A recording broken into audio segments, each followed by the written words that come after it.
Last part में हमने देखा था कि यूजिन अब ट्रांसेंडेंट लेवल पर पहुंच गई थी। तभी यहाँ पर एक लेडी आ जाती है। अब आगे यूजिन उस लेडी से पूछती है कि आप कौन हो। इस पर वो लेडी कहती है कि तुम मुझे ग्रैंड मदर स्नो बोल सकती हो। तभी यहाँ पर एल्डर साहब और उनके साथ कुछ एल्डर भी पहुंच जाते हैं। एल्डर साहब ग्रैंड मदर स्नो से यहाँ आने का कारण पूछते हैं तो ग्रैंड मदर स्नो कहती है कि मुझे एक जीनियस का ऑरा महसूस हुआ जो बस अभी अभी एक ट्रांसेंडेंट लेवल पर पहुंची है, इसलिए मैं यहाँ उसे देखने के लिए आ गई। ग्रैंड मदर स्नो और यूजिन दोनों ही आइस मैजिक का यूज करते थे, इसलिए ग्रैंड मदर स्नो यूजिन को अपने डिवाइन वेपन का उत्तराधिकारी चुन लेती है। पर इसके लिए यूजिन को डेमिगॉड लेवल पर पहुंचना होगा, इसीलिए वो यूजिन को भी चियून माउंटेन पर भेजने का डिसाइड करती है।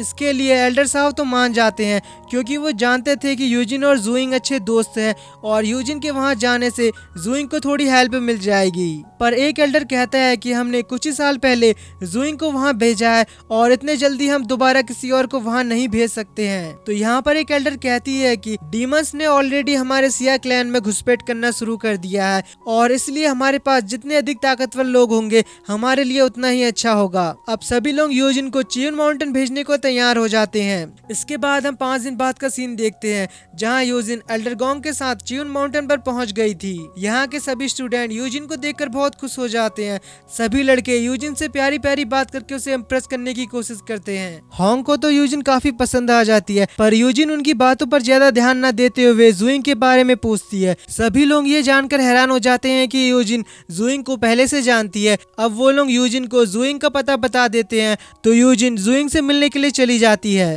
होंग गुस्से में कहता है कि ये जूइंग हर चीज में मुझसे पहले बाजी मान लेता है। अगले सीन में हम देखते हैं कि जूइंग ट्रेनिंग कर रहा था, तभी यहाँ पर यूजिन भी पहुंच जाती है। जूइंग यूजिन को देखकर कहता है कि आखिर तुम भी ट्रांसेंडेंट लेवल पर पहुंच गई हो। इसके बाद ये दोनों यहाँ पर बैठकर बातें करने लगते हैं। यूजिन कहती है कि जब हमने अपना पहला मिशन किया था और आज का दिन है, मैंने कभी नहीं सोचा था कि हम दोनों एक साथ इतनी दूर तक आ जाएंगे। इसके बाद जूइंग भी अपनी पिछले 5 सालों में जो भी उसके साथ हो वो सारी बातें यूजिन को बता देता है। यूजिन कहती है कि मुझे तुम पर भरोसा है, तुम जो भी फैसला लोगे मैं हमेशा तुम्हारे साथ खड़ी रहूंगी। अगले सीन में हम देखते हैं कि सारे लोग एक जगह इकट्ठा होते हैं और यहाँ पर मास्टर सीकोंग के साथ मास्टर क्यूबाई भी आए होते हैं। मास्टर सीकोंग कहते हैं कि ये एक डेमिगॉड वॉरियर है और मैंने मास्टर क्यूबाई को यहाँ इन्वाइट किया है ताकि ये तुम्हें कुछ एडवाइस दे सके। होंग सोचता है कि ये मेरे लिए गोल्डन चांस है, अगर मैं इन्हें इम्प्रेस कर लेता हूँ तो डेमिगॉड लेवल तक पहुँचने में ये मेरी जरूर मदद करेंगे। अब होंग ये सब इसीलिए बोल रहा था क्योंकि होंग भी उसी मिस्टीरियस ऑफ स्पेस पावर की ट्रेनिंग करता है जो कि मास्टर क्यूबाई करते हैं। यहाँ मास्टर सीकोंग जूइंग के बारे में बताते हैं कि ये बहुत एरोगेंट है, हमने इसे जो कल्टीवेशन का रास्ता बताया था जूइंग उसे फॉलो ना करके वो अपने कल्टीवेशन का एक गलत रास्ता चुन रहा है। मास्टर क्यूबाई कहते हैं कि ये तो जूइंग के साथ फाइट करके ही पता चलेगा कि वो कल्टीवेशन सही से कर रहा है या फिर नहीं कर रहा। दरअसल यूजिन के अलावा यहाँ कोई नहीं जानता था कि मास्टर क्यूबाई और जूइंग एक दूसरे के कितने अच्छे दोस्त हैं। इसके बाद मास्टर क्यूबाई जूइंग के साथ फाइट करके उसका टेस्ट लेने लगते हैं और फिर मास्टर सीकोंग से कहते हैं कि जूइंग अपनी कल्टीवेशन अच्छे से कर रहा है। अगर जूइंग ने कल्टीवेशन का नया रास्ता चुना है तो हम उसके रास्ते को गलत नहीं कह सकते क्योंकि कल्टीवेशन करने के कई सारे रास्ते होते हैं जिनसे हम अभी भी अनजान हैं और आपको जूइंग के बारे में चिंता करने की जरूरत नहीं है। इसके बाद मास्टर सीकोंग मास्टर क्यूबाई से दूसरे स्टूडेंट का टेस्ट लेने को कहते हैं और फिर मास्टर क्यूबाई एक एक करके सभी स्टूडेंट के साथ फाइट करने लगते हैं। साथ ही साथ वो उन्हें उनकी कल्टीवेशन को बेहतर करने का उपाय भी बताते हैं। अब होंग की बारी आती है और वो मास्टर के साथ फाइट करने लगता है। होंग को लगता है कि शायद मास्टर उसकी तारीफ करेंगे, पर मास्टर कहते हैं कि तुम्हें अपनी कल्टीवेशन में और ज्यादा मेहनत करने की जरूरत है क्योंकि तुम अपने मायर यार्ड को जबरदस्ती बढ़ाते हो। अगर तुम ऐसे ही कल्टीवेशन करोगे तो तुम्हें डेमिगॉड लेवल तक पहुंचने में बहुत परेशानी होगी, इसलिए मैं तुम्हें सलाह दूंगा कि तुम्हें अपनी कल्टीवेशन को दोबारा अच्छे से स्टार्ट करना चाहिए। ये सुनकर होंग पागल सा हो जाता है और कहता है कि मैं पिछले 300 सालों से कल्टीवेशन कर रहा हूँ ताकि मैं डेमिगॉड लेवल तक पहुंच सकूं और अब तुम मुझसे बोल रहे हो कि मुझे दोबारा कल्टीवेशन स्टार्ट करनी चाहिए। तुम मेरी 300 सालों की मेहनत को ऐसे बर्बाद कैसे कर सकते हो। यांगबो और जैंग उसे समझाने की कोशिश करते हैं कि मास्टर जो भी बोल रहे हैं वो तुम्हारी भलाई के लिए बोल रहे हैं, तुम्हें उनकी बातों को समझना चाहिए। पर होंग का गुस्सा बढ़ता ही जा रहा था। मास्टर क्यूबाई उसे शांत रहने को कहते हैं पर होंग कहता है कि तुम सबकी बातें बेकार है और मुझे तुम्हारी कोई जरूरत नहीं है, मैं खुद ही कल्टीवेशन करके डेमिगॉड लेवल पर पहुंच जाऊंगा। और फिर यहाँ से गुस्से में चला जाता है। इसके बाद हम अगली सुबह का सीन देखते हैं। अब होंग का गुस्सा शांत होने पर वो वापस लौट आया था और सभी लोग अपनी ट्रेनिंग दोबारा स्टार्ट कर देते हैं। अब मास्टर गोंग कहते हैं कि आज के लिए इतनी ट्रेनिंग काफी है।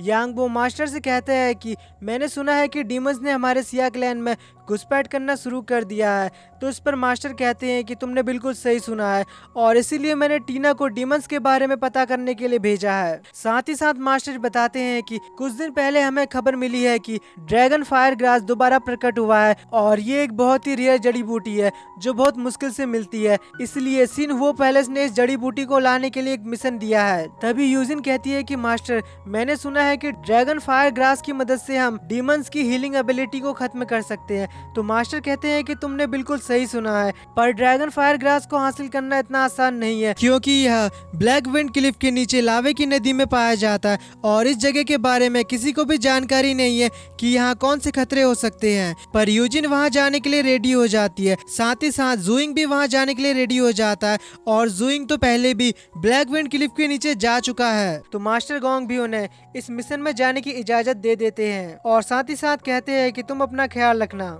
यहाँ होंग कहता है कि जुइंग तो पूरा का पूरा बेवकूफ है, ये जाने बिना कि वहाँ कितना खतरा हो सकता है उस मिशन में जाने के लिए रेडी हो गया।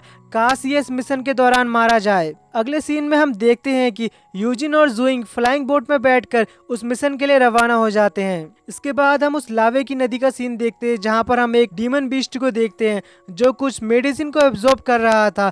तभी उसे यहाँ पर किसी के आने का पता चलता है और वो खुद को छिपाने लगता है। हम देखते हैं वो यूजिन और जुइंग थे जो यहाँ पहुंच चुके थे। जुइंग उस डीमन बीस्ट को देख लेता है। डीमन बीस्ट कहता है कि तुम दोनों तो लो लेवल के ट्रांसेंडेंट वॉरियर हो, आज तो मेरी किस्मत ही खुल गई। जो शिकार खुद चलकर शिकारी के पास आ गया और साथ ही उन पर अटैक भी कर देता है। तो जुइंग बीस्ट डीमन बीस्ट के साथ फाइट करने लगता है, पर वो बीस्ट जुइंग के सभी अटैक को डॉज कर रहा था। अब यूजिन मौका देखकर अपने आइस पाइथन से उस डीमन बीस्ट पर अटैक कर देती है। तो वह डीमन बीस्ट उन पाइथन से बचकर यहाँ वहाँ भागने लगता है। तभी जुइंग भी अपने फायर ड्रैगन से अटैक करके उस डीमन बीस्ट को पकड़ लेता है, लेकिन वो बीस्ट घबराने के बजाय हंसते हुए कहता है कि तुम्हारे ये बेकार हमले मेरा कुछ नहीं बिगाड़ सकते और जुइंग के फायर ड्रैगन से एक ही झटके में आजाद हो जाता है। इसके बाद जुइंग उस डीमन बीस्ट पर अपने वाटर और फायर ड्रैगन से एक साथ अटैक करता है, पर वो डीमन बीस्ट जुइंग के अटैक को बड़ी आसानी से डिस्ट्रॉय कर देता है और साथ ही साथ जुइंग पर अटैक भी कर देता है। जुइंग उसे रोकने की कोशिश करता है पर वो ऐसा नहीं कर पाता और इंजर्ड हो जाता है। अब जैसे ही वो डीमन बीस्ट जुइंग को मारने के लिए जाने लगता है तो ये देखकर यूजिन अपने आइस पाइथन से अटैक करके उस डीमन बीस्ट को बर्फ में जमा देती है, पर डीमन बीस्ट बड़ी आसानी से बर्फ को तोड़कर आजाद हो जाता है